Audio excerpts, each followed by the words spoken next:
Comforting codpiece to rest against the tank on.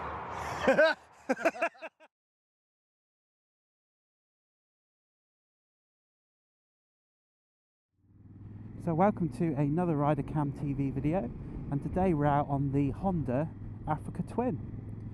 1000cc, about 94 brake horsepower and about 90 newton meters of torque. Now this one's got an 18 litre tank, roughly about 18 litres. We've been told by the people from Damerells in Indian Queens, who have been good enough to let us take the bikes out to give them a bit of a review, that they're getting in the region of 55 to 60 miles to the gallon, so hopefully you should be able to get quite a good range out of the tank. So first impressions of this bike, really quite comfortable. The seating position is quite upright.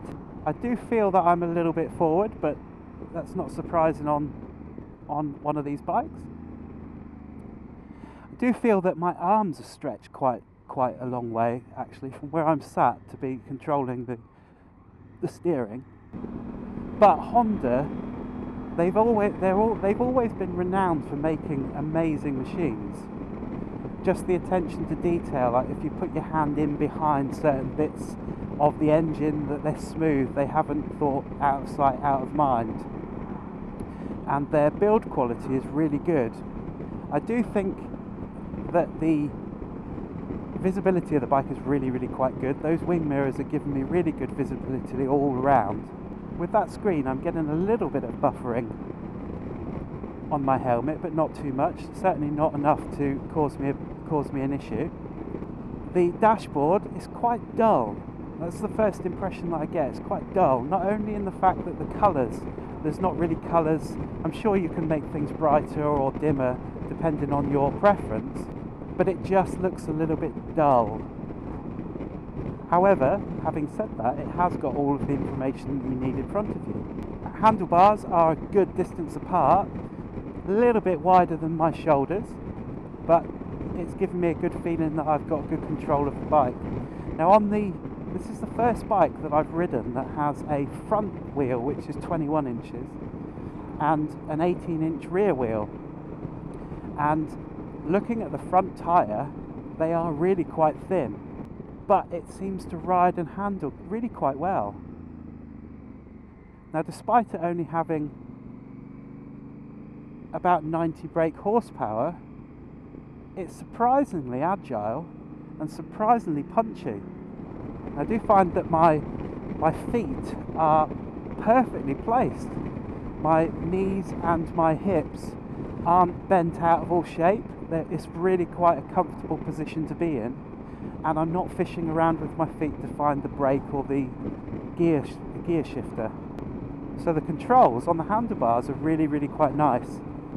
They're well placed, but they're also well indicated, so Honda are always really good at indicating what a button and what a switch does.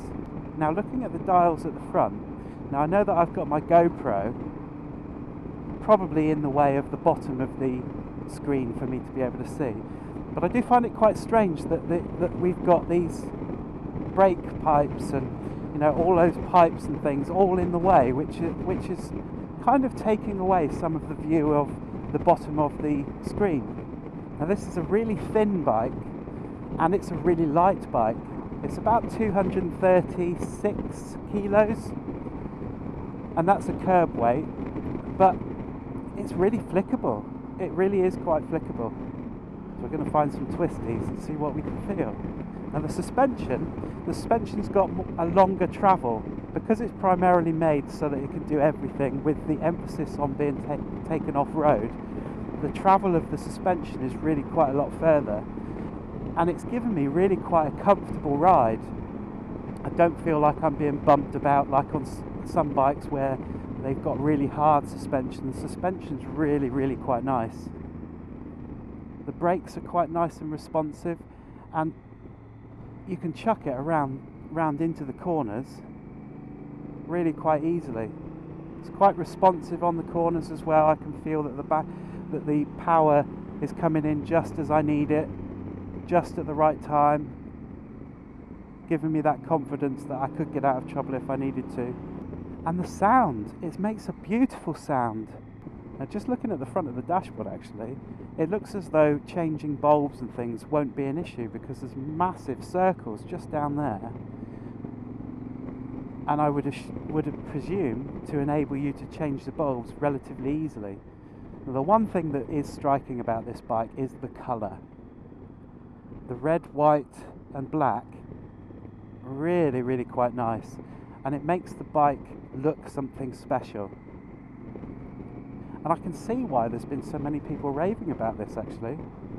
Now, this bike comes with lots of different add-on capabilities. So for touring, I could see myself touring on this for quite a while because the seat, although looking quite firm, actually is one of the most comfortable seats I've sat on for a long time on a motorbike.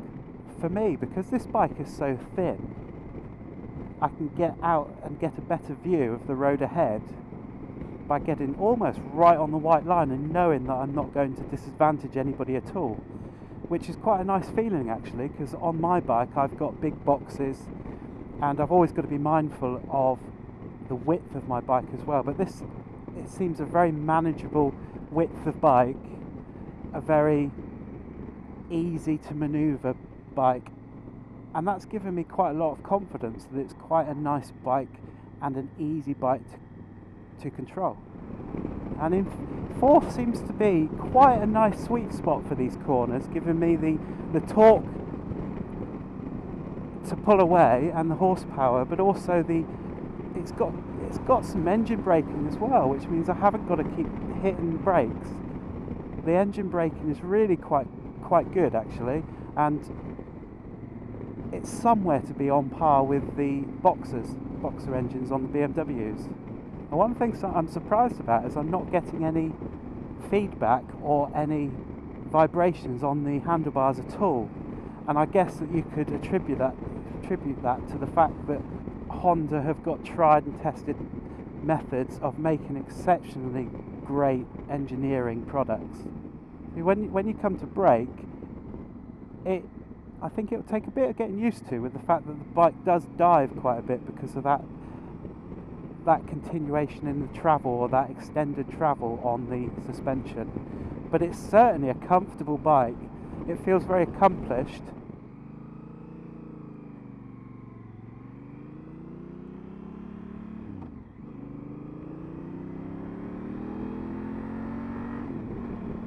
Certainly gets to 60 quick. It's no slouch at all. And I know earlier that I said that the dials and the screen were just dull. Actually, they might look dull, but they're really right in the right place.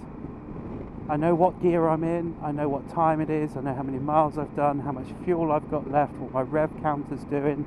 The indicators are really pronounced so that you know that you've got them on. And this bike comes in at about £10,000 to £13,000. It depends how you spec it out, of course, but what a great price for such a good bike. I guess out of the two bikes, if I was looking at the 1090 KTM Adventure or this one, they're roughly, price point is roughly about the same. On first impressions and first ride, this is the bike I'd spend my £10,000 on. No disrespect at all to the KTM, because the KTM is a really lovely bike too, but this one just pips it for me, just pips it and gives it the edge. So here we go, the CRF1000TL. Nice looking bike, I love the colour scheme. I've not ridden it yet, but Toby has, and he'll talk about it later. But visually, it looks stunning. Apparently there was a problem with their factory. We were told last year or something there was an earthquake, they stopped making for 6 months, but they're now back on sale. This one I believe has come from Japan, and it's a typical Honda. Everything's good about it, you know. They do really good headlights, they do comfy seats, they do bodywork that lasts, unlike some other makes of bike. This actually does what it says on the tin. It's aimed at the off-road market, I think, predominantly, but they are really pushing it to see what it does on-road, you know. and I think people will buy it because it's not as big as you know, the German battle bus. It's not perhaps as scary as a KTM, but that doesn't mean it isn't a good bike, because Toby really liked it. I'm a little bit disappointed, considering this is supposed to be an off-road bike, that the bash plate, Yeah. I think it's aluminium. It is aluminium. It looks like it's in 2 pieces, but Yeah. it doesn't cover the exhaust, and I don't think it just covers the oil. The oil filter, really. I thought it'd be a bit more substantial than that. Yeah. But you can see how well the engine is made. I mean, you know, it's no disrespect to any other makes of bike, but even the outside and the join in the 2 cases looks really smooth and thought about, doesn't it? Honda engine, isn't it? Yeah. Honda's do good engine. The headlights on this machine make it look really evil, actually, and it's quite strange to see that the indicators are illuminated when you've got the lights on. In actual fact, there's quite a good point. When I was riding in front of you before, the indicators are really bright. You can see them from way off. But you know, they're LED, but they're big, aren't they? Very bright. Very big. And you've got some air intakes just below, haven't you? Just below the lights there. Yep. Some nice big air intakes in there. And you've got all the normal standard equipment for your hand guards and things. I did find my hands were really cold, actually, but it is a cold day. But you know, I'm sure you could get extra add-ons if you wanted to keep your hands a little bit warmer, but they would suffice. Let's talk about the screen, eh? I didn't get a huge amount of buffeting into my face or onto my helmet, but you can't adjust the screen, which is really odd. One of the few bikes we've come across that you can't. There's a non-adjustable screen, so if you're a long person, you may get more buffeting than most. Yeah, I mean, it's securely fastened, but you've got 1, 2, 3, 4 bolts there. But I mean, it's a secure thing, but you can't adjust it. Okay, so the seat. Again, it follows the red, black, and white colour scheme of the bike. Quite a long driver's seat, rider's seat if you want, and looks like a substantial pillion seat. My only complaint about this, having had a seat that's been red before, is after about 2 weeks they get really dirty and they're hard to clean. So while it looks very nice, it fits in with the colour scheme of the bike, I don't think it's probably very practical. And if you're going to go off-road and get it really muddy and dirty, I think that would be an issue. Yeah. You know, if you don't care, then it's not a problem. But having said that, I found this seat really comfortable, and it might be because it's so thin. It's a really thin seat, but it's contoured. It actually contoured right down, and this bit goes much further than many bikes that we've been on so far. Most of them finish here, don't they? And there's a tank that come down. But this one, really comfortable and really made you sit in the right position. Comforting codpiece to rest against the tank on. So it's got a really nice can, hasn't it? It has, yeah. Is that stainless steel, Mark? It looks it. Yeah, it is stainless. Yeah, so it's going to be easy to clean. They've got... I was going to say, when you're riding along, you can hear it. It sounded really nice, which again brings me back to the issue of why people like to have these really loud exhaust pipes and they go and buy other makes. I won't name them, obviously, but this sounds really nice, and you know, I'd be quite happy with that. It was a nice sound. Now, because this bike's got extra ground clearance, it hasn't got any centre stand, which I can understand if you're going to take it off-road, but most people aren't going to take it off-road, so I guess that you can get that as an addition. I'm sure Honda will sell them. Foot pegs, the nice solid aluminium foot pegs. Yeah. It's not adjustable. Some bikes have a little extra bit you can put on. And they've got the rubber mounts in there to stop vibrations, and to be fair, on riding it, I had no vibration at all, not even through the handlebars or the bike at all. It was just smooth, as you would expect from a Honda, really. There seems to be quite a theme on our videos that we moan about the mud guards or mud slings, that sort of thing underneath, but this one is really quite long, and you can see it's caught loads of dirt, and there's no dirt out on the outside. So whether or not this is the optimum size, certainly for this bike, I'd be looking at getting a wider one just to be on the safe side, but to be fair, it seems to be doing quite a good job. It actually looks like it's in the shape of a mudslinging. I wonder if they've stolen the design Probably, of it. but there's no zip clips in there. No, seriously. But it does look pretty good. So switch gear on the bike is really, really good. Really well placed, and I didn't find, other than when I overtook and I hit the horn, but that's just down to me not knowing where the controls are. And your aggressive riding. My aggressive riding. But they're really good switches. They're classic Honda. Honda are really good at labelling all of their switches in the right way, so you know what they do. And when you press them, you get a real good feel that they've been pressed. Now, one thing that I couldn't work out how to do is start the bike when I got on it. Had to turn the key, obviously, because it's not keyless ride, but then I saw the sign start, hence the fact that Honda really do label their stuff really, really well.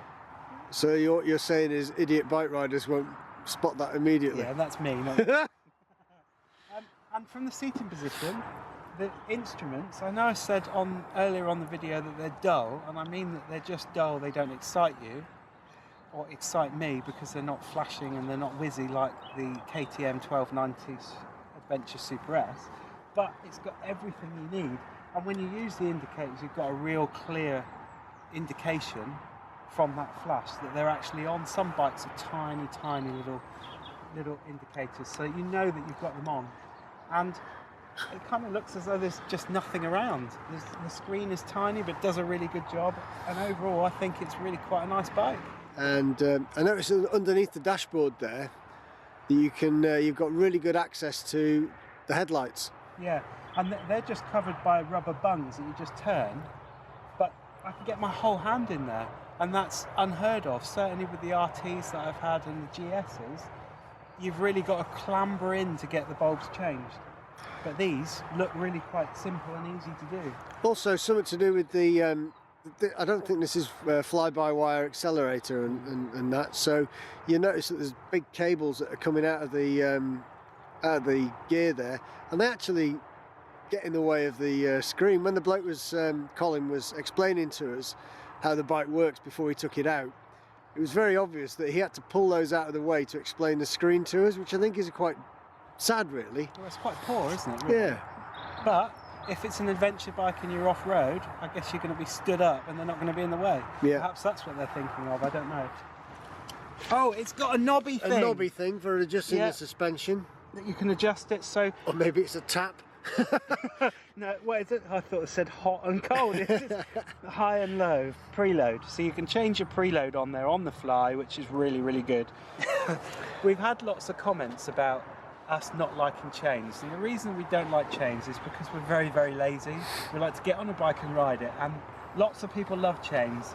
And just for you guys out there that think that we're having a go at people that do like chains, got nothing against chains at all. It's personal preference, and this is just what we're talking about. Maybe you should stroke the chain, just so people... Stroking the chain. There you go. I love the chain. There you go. Then you wiped it on your trousers. One thing I did spot is the rear brake has got an adjustable bit on it for the so you can adjust the actual brake lever itself, which is handy if you've got underlonged fingers.